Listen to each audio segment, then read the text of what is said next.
네, 2세트 바로 시작하겠습니다. 오늘도 재미있는 주제들 많이 담았으니까 저희와 함께 해주시고요. 첫 번째 주제로 바로 넘어가겠습니다. 네, 외국인이 성장주를 줍줍하고 있습니다. 네카오 시대 돌아오나라는 주제입니다. 떠났던 외국인들이 다시 돌아오고 있습니다. 특히 외국인들은 가치주를 팔고 대신 성장주 쪽으로 저가 매수에 나서고 있는데요. 낙폭이 컸던 만큼 증권가에서도 성장주를 다시 주목하자라는 의견을 내놓고 있습니다. 대표적인 성장주 네카오가 다시 그 영광을 되찾을 수 있을지도 기대를 해보면서 두 분의 의견을 들어보도록 하겠습니다. 네, 저희가 저번에도 주제로 다뤘었는데 이 네이버와 카카오 다시 반등을 시작할 수 있을지 기대를 하시는 분들이 굉장히 많습니다. 두 분의 OX를 통해서 네이버와 카카오가 예전의 영광을 되찾을 수 있을지 알아보도록 할게요. 위원님, 네. 준비되셨어요? 네. 오케이. 또 세모하시면 안 돼요.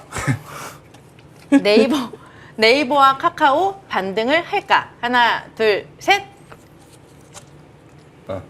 네, 두 분 다 오를 들어주셨어요.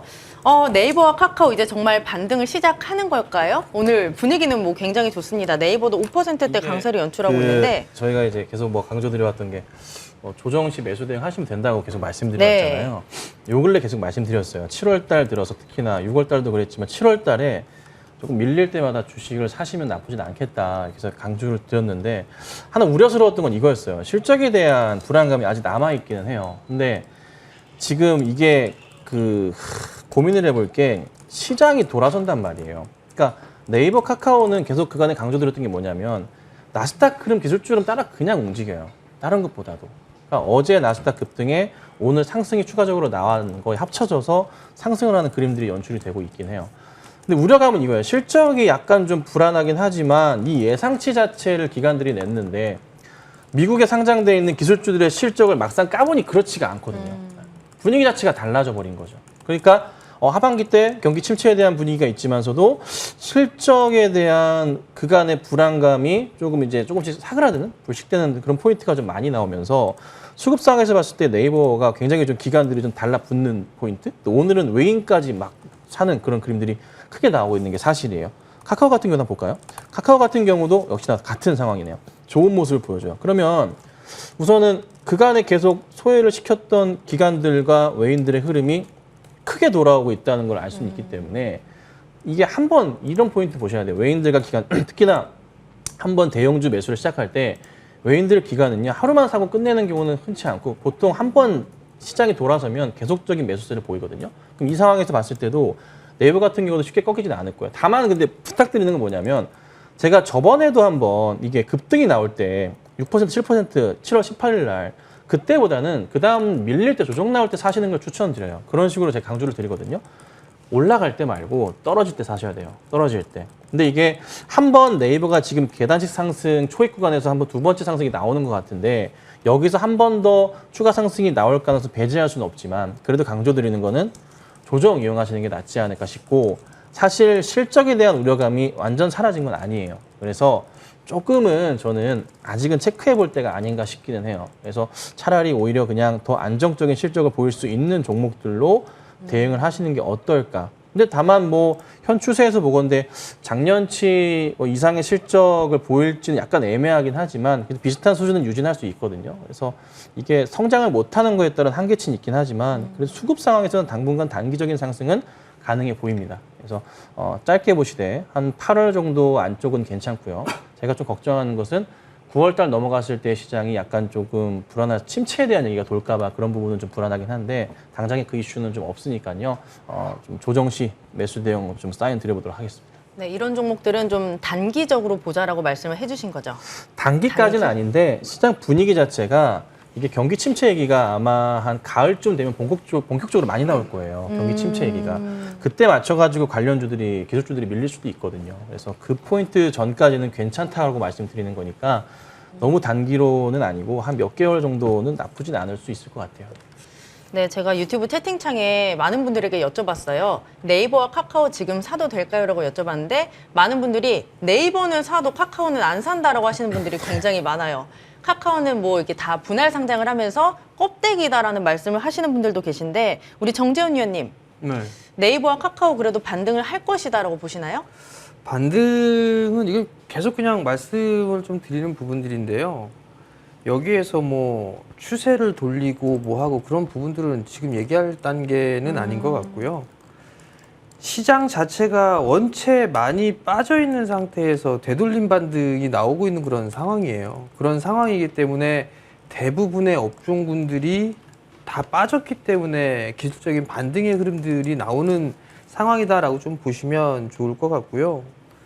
이제 6월 달에 급락을 했던 그 시간은 이제 개인 투자자분들은 다 기억이 없어요. 이제 계속 반등이 나오는 그런 모습들만 생각을 하고 있는 그런 상황들인데 여전히 반등은 더 나올 거예요. 지수를 보더라도 반등은 더 나와줘야 되는 그런 상황이고, 근데 이제 보게 되면 올해 들어서면서 22년도 들어서면서 지수가 61선을 넘어선 적이 없어요. 네. 근데 지금 이제 거의 61선 언저리 때까지 왔단 말이에요. 좀 자리는 남아 있지만, 그럼 그 자리 때는 분명히 부딪힐 자리대예요. 그러면 거래량도 없는 상황이고, 그런 상황에서 61선을 다이렉트로 뚫고 넘어갈 수는 없는 그런 상황들이거든요. 그러면 조정도 일단은 염두를 해둘 필요성은 있는 그런 상황들이기 때문에 그냥 기술적인 반등? 지금 지수는 한꺼번에 못 올라오더라도 순환매는 계속적으로 좀 나올 거예요. 그러면 네이버나 카카오 같은 경우도 순환매가 나올 부분들은 필히 나오겠지만 일단 기본적으로 크게 목표치를 잡지는 마시되, 말씀을 드렸던 게 월봉 차트의 5개월 선을 말씀을 좀 드렸을 거예요. 거기가 일단 1차적인 저항 자리대로 좀 놓고 대응을 하면 좀 되지 않을까, 그렇게 좀 말씀을 드리고 싶고요. 네이버 같은 경우는 이제 61선 돌파 시도가 좀 나와주고 있는 그런 상황들인데, 바닥권역에서 한 10%가 좀 넘게 반등은 좀 나왔어요. 그리고 카카오 같은 경우는 아직까지 61선 자리대를 넘어서지는 못하고 있는 그런 상황들인데, 그냥 여기에서 쉬어가는 흐름들이 좀 나오더라도 반등은 좀 더 이어질 가능성은 있다. 근데 이제 목표치로 잡아볼 수 있는 거는 월봉상의 5개월 선. 그 자리대를 일단 목표치로, 반등의 목표치로 잡아놓고 대응을 하는 게 좋고, 여기서 대바닥이 나왔다? 뭐 19년도, 20년도, 21년도처럼 쫙 치고 가는 그런 모습들이 나올 거다? 주도주가 될 거다? 라고 생각하진 않아요. 왜냐하면 우리나라의 이 섹터들 주도주를 보게 되면 연달아 갔던 적이 없어요. 새로운 주도주, 새로운 주도 섹터 업종군들이 생겨나면서 시장을 이끌어나거나 방어를 해주는 그런 모습들이 나왔거든요. 근데 카카오나 네이버 같은 경우 언택트에 대한 수혜주 이 얘기로 이슈가 되고 부각이 되면서 크게 상승을 했던 그런 부분들이 몇만 원짜리, 뭐 2만 원짜리도 2만 원짜리 주가가 17만 원대까지 움직였으면 상당히 많이 상승을 그렇죠, 했던 그렇죠. 거예요. 그렇기 때문에 새로운 주도주가 될 것이다라고 보여지지는 않는 상황이고, 그러면 일단 반등 시에는 뭐 매도 타이밍을 좀 잡아오는 거. 다만 이제 비싸게, 예를 들어서 뭐 12만 원, 카카오 기준으로 12만 원 뭐 이런 언저리에 매수를 하셨다라고 하신다라면 네. 어쩔 수 없이 이 조정기는 좀 기다려야 될 거예요. 좀 여유 있게 기다려야 될 것 같고, 그때는 방향성이 좀 돌아설 수가 있는 부분들이 그 다음 자리대로 올 수 있는 거 한 10만 원 정도? 그 정도로 이렇게 계단 단계적으로 좀 잘라가는 게 좋을 것 같고요. 지금은 그냥 시장이 전반적으로 다 반등이 나오는 그런 구간이다. 그렇게 네. 좀 생각하시면 좋을 것 같습니다. 유튜브 댓글을 보니까 뭐 네이버와 카카오 사면 안 된다라고 다들 말씀을 하시는데 역발상으로 의견을 내주신 분이 계세요. 카카오가 그래서 좋은 거다. 개인이 안 사니까. 오히려 반대로 하니까 카카오를 지금 또 봐야 된다라고 생각을 하실 수도 있을 것 같아요. 개인들이 피할 때 사야 된다. 맞아요. 제가 좋아하는 역발상 의견을 주셨는데 어떻게 생각하세요? 맞는 말씀이야. 네. 맞는 말씀이긴 한데 나쁘진 않아요. 네. 나쁘지도 않고 카카오 같은 경우도 실적 흐름이 괜찮아요. 전체적으로 나쁘진 않은데 사실 이게 고민스럽죠. 이게 수급이라는 게 결국 잘 아시겠지만 기관들 자금 다 개인 돈들이 많잖아요. 개인들이 좀 믿어주고 해야지 되는 거고, 펀드 가입을 하더라도 카카오 관련된 펀드는 가입을 또 안 하려고 하실 거고, 전체적으로 약간 좀 자금 수요 자체가, 수급 자체가 공백이긴 한데, 큰 흐름에서 봤을 때 방금 말씀 주신 것처럼 뭐 그런 포인트 저는 나쁘진 않다고 봐요. 그리고 이게 재밌는 게 그 2020년 하반기 때 바닥 포인트가 한번 있었어요. 그 자리가 올해 이제 언젠가 7월에 나왔던 6만 한 8천 원, 7천 원대 바닥 자리기도 해요. 그래서 그 자리를 기점으로 해서 상승을 또 주고 있는 터라 충분히 매력도 있다고 판단이 되는데 두 종목이 사실 네이버랑 카카오랑 똑같이 움직이긴 하거든요. 근데 저도 사실 네이버보다는 카카오가 괜찮을 것 같다고 보기도 할 때가 있어요. 근데 수급 상황을 살펴보자면 그래도 카카오보다는 네이버 상황이 조금 더 어떨까 편안하다고 할까요? 약간 이 상황은 있어요. 기관들의 흐름에서 봤을 때. 그러니까 수급이 기관들이 네이버 같은 경우 좀 안정적으로 연속성을 좀 가지고 있는 것 반면에 카카오 같은 경우는 그 연속성 자체가 조금은 부족하다는 느낌이 있어요. 나쁘진 않은데 자꾸 이제 들락날락거린다고 할까요? 기관들 표현을 하자면은 그런 흐름. 근데 전체적으로는 매수세는 들어오고 있어요. 최근 들어서. 그래서 그런 그림에서 봤을 때는 네이버가 조금 더 나은 측면이 있기 때문에 말씀을 좀 드리는 거예요. 다만 이제 외인들의 흐름에서 봤을 때는 또 네이버보다 카카오가 최근 들어서 외인들의 흐름이 조금 더 나아지는 건 있긴 한데 이거는 거의 뭐 독인객이고 큰 차이 없을 것 같고 기관들이 오히려 수급을 좀 불러일으키면서 들어오는 포인트에서는 네이버가 조금 더 강한 측면이 있다. 그래서 참고하시면 될 것 같고요. 만약에 그래도 한번 고민이 된다면 두 개가 다 고민이 되신다면은 네이버 비중을 6에서 7, 카카오를 3에서 4 정도 이렇게 맞추셔가지고 대응을 하시면은 괜찮지 않을까 그렇게 좀 참고사항으로 말씀드리겠습니다. 그리고 아무래도 환율이 좀 많이 오르면서 코스피가 외국인들에게는 좀 싸다라고 느껴질 수 있을 것 같아요. 싸게 느껴지는 종목군들이 굉장히 많은데 기사를 찾아보니까 다들 성장주 쪽으로 접근을 많이 하더라고요. 싸게 느껴지는 종목군들이 많은데 왜 성장주로 접근을 하는 걸까요? 지금 이제 경기 침체에 대한 얘기들이 좀 많이 나오고 있는 그런 사항들이에요. 어제 지표 발표 GDP도 일단은 역성장을 좀 했던 부분들이고, 침체로 가느냐 아니냐인데 미국 시장 미국의 코멘트는 계속적으로 이제 침체는 없다라는 식의 얘기를 하고 있는데 과연 침체가 아닐까? 이건 좀 생각해 볼 필요성은 있을 것 같아요. 침체, 이거 립서비스가 아닌가라고 저는 개인적으로 좀 생각을 하고 있거든요. 네. 그럼에도 불구하고 성장주를 매수를 한다라는 이유는 그래도 역성장이라고 하게 되면 기업에 대한 이 실적 자체가 가미게 되는 그런 모습들을 좀 보일 수가 있는데 성장을 하는 섹터들 같은 경우에도 실적에 대한 증가, 돈을 많이 벌 수 있는 그런 부분들이 있으니까 그렇기 때문에 성장주 쪽으로의 수급이 좀 들어오는 부분들이다라고 좀 보시면 좋을 것 같고요. 사실 성장주라고 하게 되면 지금 구간에서 뭐 여러 가지 성장 섹터가 있는 그런 상황이지만 과거 같은 경우 대표적으로 성장주 하게 되면 반도체 뭐 이런 쪽의 얘기가 좀 나오는 그런 모습들을 좀 보였었거든요. 근데 업황 자체가 이렇게 썩 좋지가 않으니까 네. 대신에 최근에 뭐 어제부터 보면 될 것 같은데 어제 이제 태양광 쪽과 풍력 쪽의 종목군들이 좀 상당히 강했었어요. 특히나 하나솔루션이 상당히 좀 강한 그런 모습들이 나왔었고 오늘도 강한 모습들이 좀 나왔었는데 여기에서 이제 투자자분들이 조금 참고를 해야 될 부분들은 어제 하나솔루션이 실적 발표를 하면서 컨퍼런스 콜을 좀 했었어요. 누구도 예상 못했던 깜짝 실적이 좀 나왔는데 네. 그 부분들은 태양광 쪽에 있어서의 흑자 전환 이 얘기가 좀 나왔던 부분들이 가장 컸던 부분들이고 하반기에도 계속적으로 좀 좋을 것이다라는 전망 자체가 있었던 상황이에요. 그러다 보니까 태양광 쪽에 있어 전반적으로 양호한 그런 모습들이 좀 나타났던 상황이었었고 그리고 오늘 또 급등을 하는 부분들 보게 되면 현대에너지 솔루션 같은 경우도 어제 실적 발표를 했어요. 네. 서프라이즈하게 나왔어요. 그러면서 오늘 급등을 해주는 그런 모습들이거든요. 보면 신재생 쪽 이쪽에 있는 기업들이 깜짝 실적을 좀 발표를 했었고 전력 쪽에서도 실적이 괜찮게 나왔단 말이에요.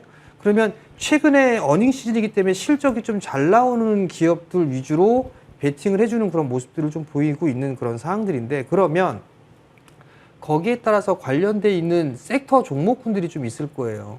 그러면 그런 종목군들 중에서 좀 보면 되지 않을까 싶은데 예를 들어서 현대에너지 솔루션이 움직임이 좀 나오고 있는 그런 상황들인데 현대 일렉트로도 일단은 반등이 좀 나와주고 있어요. 4%대. 근데 LS 일렉트릭은 못 올라간단 말이에요. 네.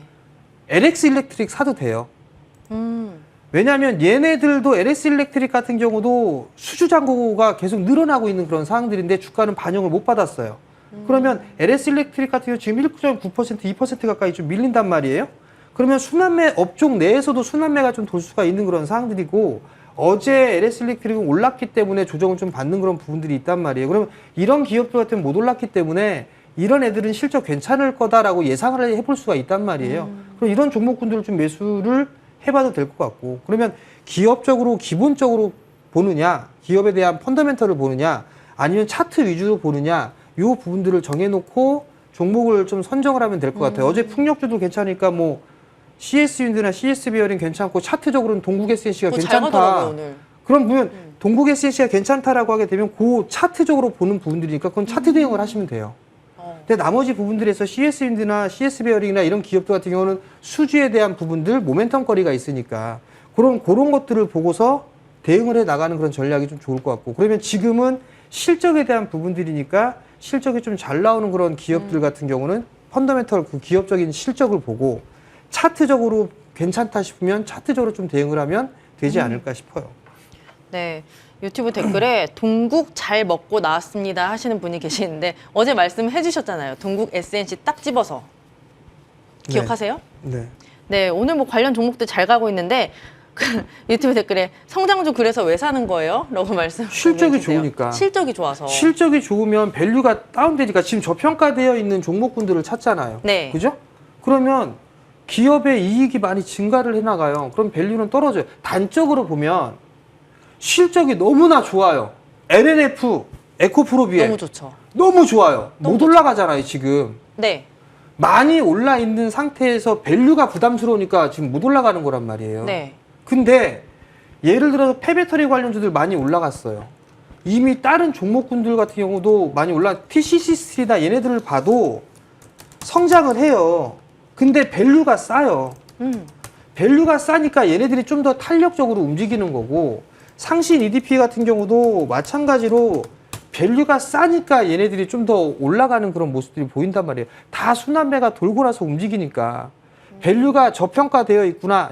돈은 많이 벌어 들인 건데 밸류까지도 싼 성장주다 보니까 상대적으로 성장 섹터들 중에서 싼 종목군들 위주로 매기가 좀 들어온다라고 보시면 좋을 것 같고 단적으로 성장주입니다. 얘는 이게 가치주로 지수 방어주로 볼 수 있는 게 아니라 성장주로 봐야 됩니다라고 계속 얘기했던 게 방산 쪽이에요. 네, 맞아요. 걔네들은 수주 잔고가 이제 어마무시하게 될 거고 큰 한마디가 남아있다라고 저 밑바닥에 있을 때부터 얘기를 했어요. 근데 지금에 와서 지금 사도 되나요? 라는 얘기를 물어보면 안 되겠죠. 걔네들도 이제 성장주로 들어갈 수가 있어요. 왜? 실적이 증가를 할 거니까. 밸류는 싸고. 그럼 그런 종목군들이 외국인 쪽이나 기관 쪽이나 매수를 해주는 거지 밸류가 비싼 상태에서의 종목을 매수를 하지는 않는다는 얘기거든요. 그만큼 돈을 침체 구간으로 들어갈수록 돈을 많이 벌 수 있는 기업들 그렇기 때문에 차별화가 나올 수밖에 없는 상황이다 보시면 좋을 것 같고 성장주는 계속 봐야 된다 그렇게 좀 말씀드리고 싶습니다. 네, 이렇게 네이버와 카카오를 중심으로 성장주 이야기 나눠봤으니까 참고해 보시길 바라고요. 두 번째 주제 바로 넘어가겠습니다. 네, 미국 상원 양당 기후대응법 합의, 태양광, 햇볕 제대로 받았다라는 주제입니다. 조 바이든 대통령이 공약했던 기후변화 지원을 담은 예산안 처리가 8부 능선을 넘었습니다. 민주당이 전격적인 합의를 이끌어내면서 미국 증시에서 태양광 관련주들이 무더기로 상승 랠리를 펼쳤습니다. 국내장에서도 관련주들 이 햇볕을 받을 수 있을지 두 분과 이야기 나눠보도록 하겠습니다. 어제 저희가 태양광 얘기를 잠시 했었는데 이 태양광 관련주들 이제 이 종목들도 반등을 제대로 탈 수 있을지 또 OX를 통해서 해볼까요? 네. OX를 통해서 하는 게 좀 확실한 것 같아요. 산다 안 산다를 좀 정할 수 있으니까 하나, 둘, 셋. 네, 태양광 관련주도 오를 들어주셨습니다. 어제 미국 증시에서 관련주들이 굉장히 흐름이 좋았어요. 어제 저희가 친환경 얘기를 하면서 뭐 풍력, 태양광 쪽을 좀 봐야 된다라고 두 분 다 말씀을 해주셨는데 오늘 좋네요. 앞으로 승승장구할지 굉장히 궁금한데 우리 선윤 위원님 태양광 쪽을 한번 보죠. 오늘 많이 오르고 네. 특히나 오늘 대명에너지 같은 경우는 상한가에 들어가요. 대명에너지는 또 태양광부터 해가지고 친환경 분야 싹 다예요. 풍력부터 해가지고 전부 다 하다 보니까 가장 핫한 종목이 된 것 같아요. 그래서 상한가 잠긴 모습이기도 하고 뭐 근데 풍력 관련주들도 굉장히 좀 좋은 모습이 계속 연출이 좀 되고 있고 쉽게 이쪽 라인 자체가 꺾이지는 않을 것 같아요. 아마 이게 다음 주에 본격적으로 통과가 돼가지고 진행이 될 것 같거든요. 그래서 예측은 그렇게 되고 있어서 이게 지금 힘을 얻고 있어요. 상원 쪽에서 합의를 봤기 때문에. 그러면 관련된 흐름들이 대형 테마로 섹터가 다 잡혀서 움직이기 시작할 거란 말이에요. 그래서 이제 어제 그제부터 해가지고 태양광, 뭐 풍력 할 것 없이, 그다음에 뭐 환경 관련 어쨌든 이슈만 끼었다 하면은 종목들이 다 이제 올라가고 있거든요. 근데 이게 쉽게 꺾일 것 같지는 않아요. 특히나 이제 요즘에 이제 뭐 가장 뭐 핫하게 움직였던 어제부터 오늘까지 해서 뭐 CS 윈드나 동국 SNC 같은 경우도 반등 흐름이 나오고 있긴 한데 이게 아직까지 전고점에 도달하지 못한 종목들은 굉장히 많거든요. 그러니까 단기 전고점 포인트를 말씀드리는 거죠. 뭐 CS 윈드 같은 경우에는 65,000원대 흐리라 말씀드릴 수 있을 것 같고 동국 SNC는 그 이상으로 올려 치는 모습이 나왔어요. 그래서 그 윗꼬리가 좀 길게 달리는 모습 나오면서 차익 실현 물량이 좀 나오고 있지만 전체적으로 뭐 S에너지 등등에서 태양광 관련주들도 전고점 이상으로 가는 흐름들을 아직 연출을 못한 종목들이 상당히 좀 많이 보이긴 하거든요. 그래서 이 흐름이 이어질 가능성은 좀 높지 않나라고 판단을 해요. 다만 이제 종목 선별은 잘 하셔야 될 게 S에너지 같은 경우 오늘 이슈가 돼서 올려치는 모습이 나오긴 했지만 지금 보면 다 빠졌어요, 오늘.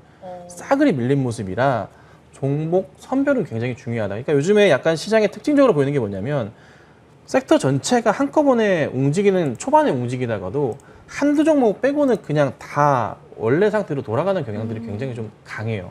이게 좀 차별이 좀 심하다고 표현을 해야 되나? 그래서 그런 포인트가 좀 강하기 때문에 대형주 쪽으로 보신다면은 저는 이제 OCI를 말씀드리는 게 맞을 것 같고 태양광 쪽으로 보신다면은 그래서 OCI 같은 경우가 그래도 흔들리지 않고 반등이 좀 나올 가능성이 높고 추세상으로도 OCI 같은 경우가 제가 주로 말씀드리는 그 머니 차트 하단부에서 상승이 나오는 그림이거든요. OCI도 잡혔던 종목 중에 하나예요. 그래서 OCI 같은 경우도 충분하게 상승 그림 나온다면은 1차적인 반등이 보인다면은 전고점에 해당하는 14만 5천 원 포인트는 있어요.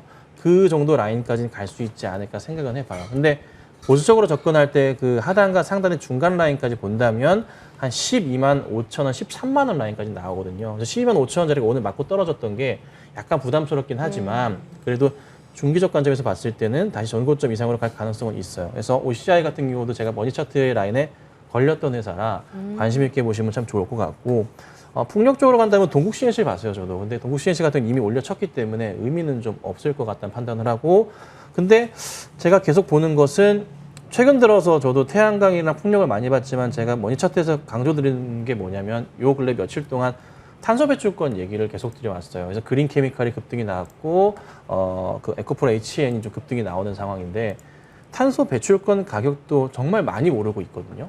가격 자체가 많이 올라요. 그래서 그거를 이제 중개하는 회사들의 기업 가치도 상당히 좀 뛸 수 있고 매출 포인트도 크게 나올 수 있기 때문에 관련주들 계속 보시면 좋을 것 같고 그쪽으로는 에코프로 HN으로 제가 말씀을 좀 드려볼게요. 그래서 이 종목을 좀 더 보시면 아마 좋은 결과는 있지 않을까. 그래서 전체적으로는 나쁠 게 없다. 어떤 종목을 선택하느냐에 따라서 수익률이 좀 갈리긴 하겠지만은 그래도 바닥 포인트에서 이제 처음 움직이는 종목이나 상승 흐름이 고점 포인트가 많이 남아있는 종목이라면은 수익은 충분히 날 수 있는 그런 섹터라고 좀 보시는 게 맞을 것 같습니다. 사실 지금 많이 오른 종목들을 따라가는 게 굉장히 부담스럽거든요. 아까 제가 말씀드렸잖아요. 에코프로 HN 갑자기 올라서 따라 들어가기가 좀 애매하다라고 생각을 했는데 아까 차트는 바닥에 있다라고 말씀을 하셨거든요. 이게 어제 보면요. 네. 뭐 CS 윈드나 동국 SNC 같은 경우 어제도 많이 올랐어요. 네. 뭐 동국 SNC 같은 경우는 어저께 6% 올랐고 오늘 현재 12%가량 이제 상승을 하고 있는데 따라 들어가실 때 이제 첫날 급등이라고 보기는 어렵지만 뭐 에코프로 HN 차트를 보고 좀 설명을 좀 드려보자면 완전 바닥에서 이제 살짝 쬐끔 움직이는 거거든요. 근데 이걸 보셔야 돼요. 환경 관련한 이슈를 얘기할 때 뭐 태양광, 뭐 원자력, 뭐 풍력 이렇게 뭐 수력 이렇게 돈단 말이에요. 근데 그 섹터 중에서 오르지 않은 테마 업종들이 또 존재를 하는 거고 거기에 뭐 태양광이 급등을 하고 풍력이 급등하고 난 다음에 다음 섹터로 볼 만한 것들이 봤을 때 실적 개선이 같이 나오는 거. 제가 계속 강조드리는 거 이거예요. 테마 섹터를 보는데 거기에 뭔가 확실한 대안. 오늘 왜 대명이 왜 상한가를 가냐면 그냥 다 끼고 있어요. 풍력, 태양광 안 끼는 게 없어요. 전체로 다 끼고 있어요. 그 이슈가 원체 강하다 보니까 거기에 맞춰서 가는 거고 실적 개선도 크게 나올 그런 예측 때문에 가는 거거든요. 그러니까 에코프로 HN 같은 경우도 오늘 첫 상승이 크게 나와요. 약간 조금 급등이 나오니까 따라 들어가기 부담스럽게 보이실 수도 있겠지만 추이를 봤을 때 실적이 2분기, 3분기 실적을 까놓고 봤을 때는 그때 너무 싸다는 걸 아실 수밖에 없는 그런 실적들, 저평가 영역이라는 거죠. 그래서 지금 시장이 좀 겁먹지 마셔야 될 게 뭐냐면 급등이 나온다고 겁먹으시면 안 돼요. 급등이 나온다고. 왜냐하면 원체 많이 빠졌던 시장에서 이제 반등이 나오고 있는 시점에서 실적 포인트가 워낙에 1분기 넘어서고 작년치보다 크게 나오는 포인트들이 그런 종목들이 많이 보이거든요. 그런 종목이라면 급등이 만약에 상한가를 가더라도 겁먹으시면 안 돼요. 그런 시장이에요, 지금은. 그러하니 뭐 7%, 10%대 상승은 뭐 귀엽잖아요. 그래서 좀 차분하게 냉정하게 판단해 보신다면은 매수해도 되는 종목은 참 많다. 이렇게 좀 말씀드리고 싶습니다. 네, 오늘 뭐 관련 종목도 굉장히 많이 올라요. 현대에너지솔루션, CS윈드, 하나솔루션. 오늘 하나그룹주의 분위기가 굉장히 좋습니다. 아까 저희 방송하기 전에 하나에 대해서 계속 말씀하셨잖아요, 위원님. 얘네가 정신 차렸나 봐요. 아, 오늘 칭찬해 주실 건가요?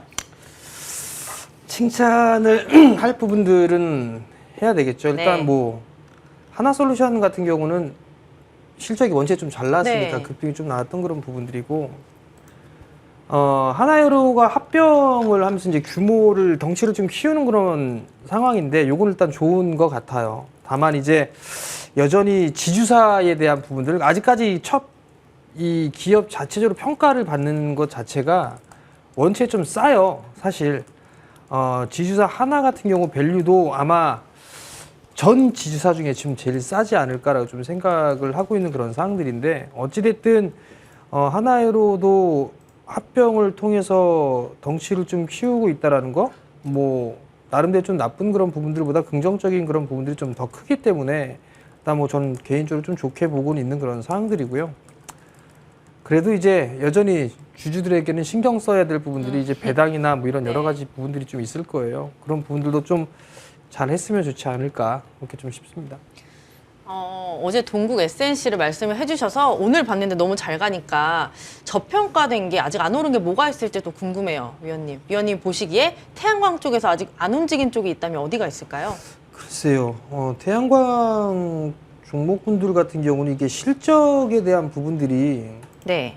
원체 좀 크게 차이가 나는 그런 부분들이 있어서 지금 종목군들을 보더라도 뭐 흑자가 나는 기업이 있는 반면에 적자가 나는 그런 기업들도 있는 그런 상황들이거든요. 그렇기 때문에 그런 부분들을 좀 체크를 해봐야 될 것 같은데 개인적으로 좀 보게 되면 네.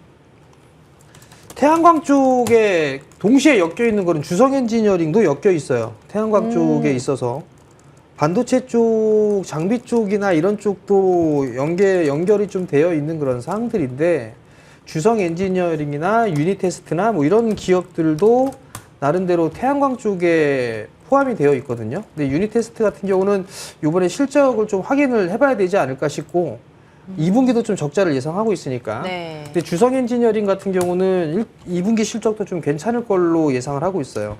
컨센 상회하지 않을까 싶은데 수출 비중이 한 40% 이상 좀 되고 있고 네. 태양광 쪽을 하고 있으니까 이런 쪽도 괜찮은데 저는 다음 주에 태양광 풍력은 조정 예상하고 있기 때문에 오히려 순환매로 좀 보는 게 낫지 않을까 싶어요. 순환매. 수소나 오. 원자력. 안 그래도 이쪽으로. 유튜브에서 수소 쪽이 이제 갈 차례 아닌가라고 하시는데요. 어제 원래 사실 미국 기업들 중에 수소 쪽이 많이 올랐어요. 어제. 그래요? 근데 이게 오늘은 미국에 대한 법안 그 부분들이 뭐 얘기가 나오면서 태양광 쪽과 풍력 쪽이 나왔었고 기업들의 실적이 서프라이즈가 나왔기 때문에 이게 매기가 확 쏠린 건데 네. 저는 수소 쪽도 일단 나쁘진 않다고 수소. 봐요. 네. 근데 이제 수소 쪽도 나쁘지가 않는데 얘네들도 이제 옥석 가리기는 좀 필요하겠죠? 긴 관점으로 보게 되면 현대 쪽과 관련이 있는 기업들 위주로 좀 해야 된다라는 거. 왜냐하면 현대가 좀 제일 공격적으로 하고 있고 오래됐으니까. 네. 현대 쪽으로 좀 해야 될 부분들이고 뭐 현대 모비스나 이런 기업들 같은 수소 쪽으로는 상당히 좀 큰 종목군들 같은 경우는 그렇게 좀 보면 되지 않을까 싶고요. 나머지 기업들 같은 경우는 사실 실적에 대한 부분들이 있는데 지금 수소 충전소를 운영하고 있는 뭐 JNK 히터 뭐 이런 애들 같은 경우 전 나쁘진 않다고 보는데 실적이 얼마만큼 나오는지가 관건이에요. 얘네들 같은 경우는. 네. 그런 부분들을 좀 봐야 되지 않을까 싶고요. 그 다음에 얘기를 좀 보게 되면 사실 추적하고 있는 종목은 있는데 이거는 너무 작은 종목이라 잘 되면 대박인데 안 되면 쪽팔릴 것 같아서 어떤 거요? 이거 말씀을 방송에다 말씀 좀 못 드리고요. 저는 이따 알려주세요. 일진하이솔루스나 이런 기업들도 좀 괜찮다고 봐요. 아. 수소 쪽에 있어서 그래도 제가 네. 알기로는 기술력이 좀 제일 좋은 기업으로 알고 있어서 일진하이솔루스도 나름대로 좀 괜찮지 네. 않을까 싶습니다. 네. 수소 쪽 오늘 제가 말씀드렸어요. 아까 효성, 응. 첨단 소재. 응. 지금 많이 올라요. 이거 수소차 관련이에요. 탄소섬유 관련해가지고 네. 이것도 그러니까 오늘 이 얘기를 드리는 깜빡했는데 종목 얘기할 때 친환경 관련해서 약간 제가 비껴서 설명드렸던 거거든요. 그래서 두 번째로 효성 첨단 소재 말씀드렸던 거예요. 오늘 뭐 많이 오르긴 하는데 네. 아까 말씀드렸잖아요. 아직 멀었다고. 그러니까 요즘에 올라갈 때 뭐 7%, 8%, 뭐 10% 오른다고 겁먹을 필요 없다고요.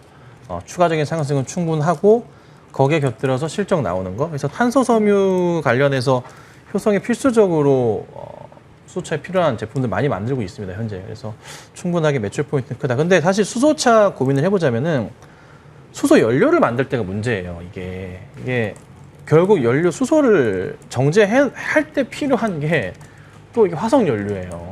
골치가 아파요, 이게. 그래서 이 부분이 아직 해결은 좀 아직 안 되고 있다고 판단을 해요. 그래서 뭐 중국도 그렇고 유럽도 그렇고 수소차들의 판매가 특히 중국에서 많이 늘고 있는 포인트도 있긴 하지만 이제 시작 단계이긴 하거든요. 그래서 그런 부분들이 좀 해결이 된다면 좀 덤벼볼만 하겠지만은 당분간의 수소는 좀 시간은 걸린다. 근데 테마성 이슈는 분명히 있어서 추가적인 급등은 있을 거라 판단을 해요. 관련 종목들 자체가. 하지만 반짝거릴 수는 있습니다. 그래서 단기 급등 때는 꼭 정리하셔야 된다. 이렇게 정리를 해드릴게요.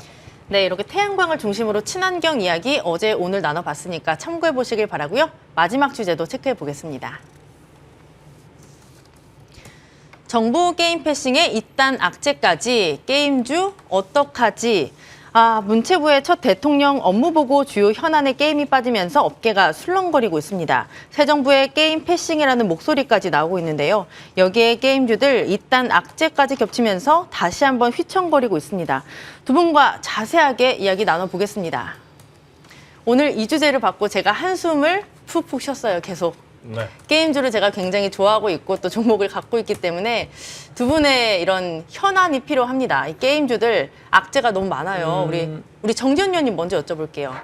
게임주 악재가 너무 많아요. 뭐 특히 이 크래프톤 오늘 그 배그가 인도에서 차단됐다라는 소식도 있고 위메이드도 2분기 실적이 굉장히 안 좋았습니다. 게임주가 호재가 없어요. 좋은 게 없죠. 네. NC소프트가 제일 궁금하지 않으세요? 궁금한데 네. 이제 제 얘기만 할 수 없으니까. 뭐 NC소프트가 대장이기 때문에. 네.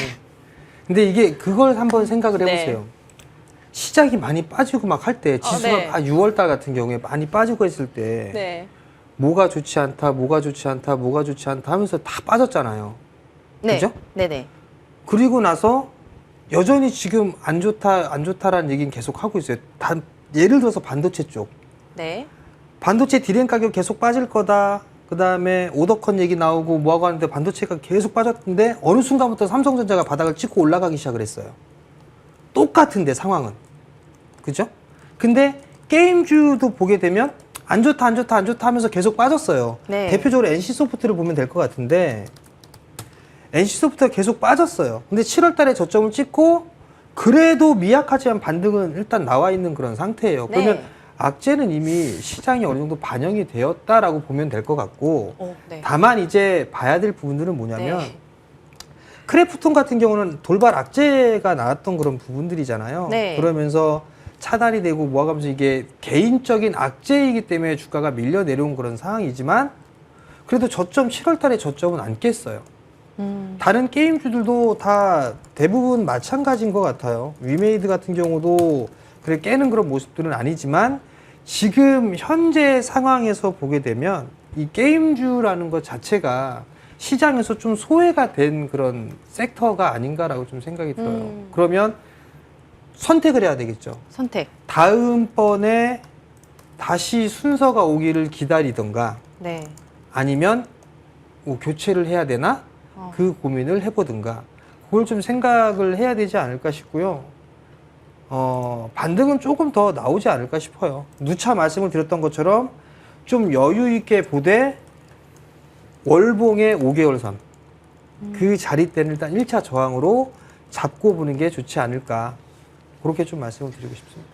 그래도 유튜브 댓글을 보니까 엔소나 카겜은 다행이지 밈에 물리면 답도 없음. 그나마 좀 위로가 되네요. 감사합니다. 저도 이렇게 생각을 하고 싶어요. 그런데 지금 게임조 하니까 다들 말씀이 굉장히 많으시거든요. 뭐 이건 괜찮다, 이건 별로다. 말씀이 많으신데 게임조가 전반적으로 좋은 게 진짜 없어요, 위원님.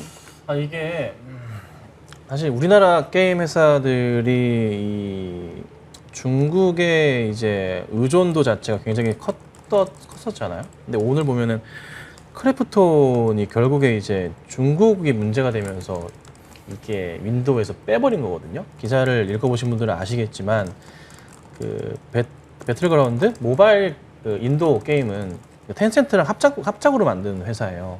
게임을 합작으로 만들어가지고 이거를 출시를 하다 보니까 인도가 지금 이제 중국과의 뭐 국경 분쟁 같은 좀 약간 시끄러운 부분들이 있다 보니 인도에서 중국을 그냥 막 차단시키는 그런 흐름들이 나오고 있어요.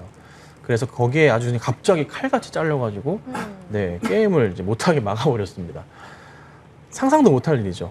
뭐 사실 인도에서 원하는 대로 다 해줬던 건데 그런 흐름이 나왔어요. 그래서 크래프톤이 오늘 좀 급락을 좀 하는 그런 흐름들이 나오고 있어서 굉장히 좀 안타깝다는 생각이 좀 들고 추가 하락 가능성은 좀 현재로서는 뭐 있어 보이긴 하나 좀 바닥에서 올라오는 걸 보니까 그래도 좀 버티는 흐름이 나오면서 추이를 좀 지켜봐야 될 것 같긴 해요. 어찌됐든 단기 악재에서 인도에서 차지하는 매출 비중이 적지는 않았습니다. 그래서 아마 실적이 3분기 때 영향이 일부 좀 작용을 하지 않을까 싶어요. 그래서 3분기 실적 자체는 나중에 이제 4분기 때 좀 보시게 되잖아요. 그래서 한두 달은 영향은 없겠지만 그 이후에 이 관련된 이슈가 다시 한번 불거질 수는 있습니다. 그래서 이 부분을 조금 조심스럽게 보셔야 될 것 같다라고 판단을 좀 하고 있고, 그리고 최근 들어서 이제 구글 매출 플레이 순위 보시면 계속 1위를 달리고 있는 게 카카오 게임즈에서 일본 게임인 우마무스메가 계속 1위를 달리고 있어요. 매출 1위를 달리고 우리나라에서. 우리나라 매출 1등은 리니지 시리즈가 차지하고 있다가 카카오 게임즈의 오딘이 치고 나왔다가 다시 오딘이 좀 밀리고 리니지 시리즈들이 1등을 하다가 1, 2등을 하다가 지금 우마무스메가 5등, 10등 안쪽에서 1등으로 치고 올라오고 있습니다. 이게 어떤 문제냐면 그 유저층의 한계라고 볼 수가 있어요. 그러니까 게임을 하는 유저층 자체가 두텁지가 않아요. 빠져나간다는 거죠. 가볍게 즐겨야 되는데 게임이라는 게 너무 인생의 가치를 둘 만큼 게임을 하게 되면은 이 문제가 발생하잖아요. 그러니까 뭐 시간 내서 짬짬이 하는 게임이 돼야 되는데 항상 게임이라는 게 수억을 들여서 뭐 수백만 원씩 들여가지고 게임을 할 수는 없는 노릇이잖아요. 거기에 유저들이 계속 지쳤던 거다 제가 계속 강조드렸잖아요. 그래서 NC는 어떻게 매출이 불안할 수밖에 없다. 그리고 신작 모멘텀이 있지만 신작을 꺼내놨을 때 그 신작 자체도 확률형 아이템 뽑기에 대한 부분으로 계속 진행이 되면 문제가 되거든요. 왜 디아블로 이모탈이라는 게임과 그다음에 미르 M이라는 게임들이 초반에 굉장히 인기를 끌었다가 지금은 저 뒤에 가 있어요. 왜 그러하냐면 미르 M을 제가 싫어하는 건 아니지만 과금 정책이 오딘과 리니지라는 게임을 합쳐놨다고 표현할 정도로 그 확률형 뽑기 시스템을 그대로 갖고 있다고 해요. 제가 봐도 거의 비슷한 것 같아요. 그래서 그런 부분들이 유저들을 지치게 하는 거거든요. 그래서 저는 이게 당분간 국내 게임들이 쉽게 이게 반등을 하기는 쉽지 않을 것 같아요. 특히나 MMORPG 쪽으로 확률형 아이템들을 좀 과하게 진행하는 게임들, 리니지 시리즈들이나 오딘 같은 경우도. 근데 카카오 게임즈가 우마무스메랑 오딘을 퍼블리싱하면서 굉장히 주가가 잘 가야 되는 게 아닌가 생각을 하시겠지만 또 재밌는 거는 또 이 카카오 게임즈의 그 오딘을 개발한 자회사가 또 상장을 준비하잖아요. 라이언 하트인가 그럴 거예요. 상장을 준비하다 보니까 그게 또 영향을 받아 주가가 또 새롭게 막 튀어 올라가지 못하는 포인트가 있고, 그래서 결국 저는 다른 쪽으로 좀 봐야 된다 생각하는데 MMO 쪽 말고 다른 쪽을 좀 개발한 회사들 많잖아요. 오히려 그런 좀 캐주얼 쪽 개발한 회사들이 이슈몰이를 하지 않을까 싶고, 그런 회사들은 오히려 실적에 대해서 조금은 불안감 자체가 없기 때문에 그런 쪽으로만 좀 관심을 가지시고 대응하시는 게 어떨까 이렇게 좀 보고 있습니다. 유튜브 댓글을 보니까 숨어있는 게임 주주들이 굉장히 많아요. 지금 여러 가지 종목들이 다 나오고 있는데 도깨비는 대박 날 거다. 그러니까 펄어비스 모아야 된다라고 하시는 분들도 계시고, 넷마블에 너무 많이 물려있다. 넷마블 얘기도 해주세요 하시는 분들이 계세요. 이 펄어비스와 넷마블 얘기 좀 해주세요, 위원님. 제가 할 말이 뭐가 있을까 싶긴 한데요. 네. 그냥 지금은 네. 그냥 반등권이다라고 좀 생각을 하고 있고요. 단순 반등인가요? 기술적인 반등이죠. 지금 구간에서는 뭐 도깨비 저도 생각은 하고 있었어요. 영상미는 굉장하던데요. 생각은 하고 있는데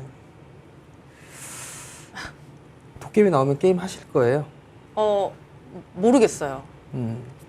그리고 해외 일단 국내 네. 쪽보다는 해외 쪽의 반응이나 그렇죠, 그렇죠. 이런 부분은 좀 나쁘진 않은 것 같은데 그래도 일단은 기대감 뭐 이런 부분들로 인해서 반등은 나올 수는 있어요. 근데 지금 여기에서 이제 이 섹터 게임 섹터가 대바닥을 치고 이제 대세 상승기로 가는 그런 구간입니다라고 말씀을 좀 드리기는 애매하죠. 다만 이제 아직까지는 반등에 대한 부분들이 여전히 좀 남아있는 그런 상황들이기 때문에 반등 구간을 좀 활용하는 그런 전략이 좀 좋을 것 같고요.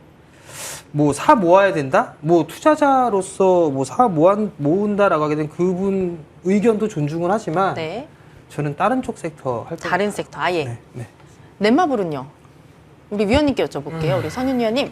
펄어비스가 저는 좋다고 보는데 네. 넷마블도 사실 이게 굉장히 좋은 회사인데 회사는 좋죠. 정말 좋은데 최근에 게임주도 소외받으면서 다 같이 밀려버렸어요. 그래서 사실 넷마블을 제가 게임주 중에서도 그래도 괜찮게 봐요. 왜냐하면은 뭐 하이브 쪽 관련해서 볼 수도 있고, 그러니까 이래저래 따져봤을 때 실적에 대한 부분이 사실 문제가 좀 컸어요. 그러니까 1분기 실적을 까놨는데 게임주들 전체적으로 1분기 실적이 굉장히 안 좋았는데 특히 넷마블 같은 경우가 생각보다 너무 안 좋았어요. 그러니까 적자 전환했거든요.